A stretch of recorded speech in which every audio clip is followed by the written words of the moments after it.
ሰላም ሰላም ጤና ይስጥልኝ። ዛሬ ማሳያችሁ የፈለኩት ይሄ ነገር በአረቦች ቤት ለሰላጣነት ይጠቀሙታል። ብዙ ማዳም ቤት የምትሰሩ ምግብ ቤት የምትሰሩ ሴቶች ታውቁታላችሁ ብዬ ተስፋ አድርጋለሁ። ይሄ ስሙ በአሌ ይሉታል። በአሌ ይሉታል።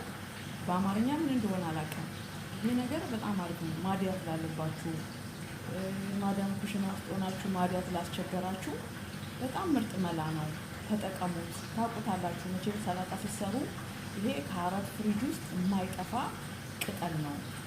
ይሄንን ምን ታደርጉታላችሁ?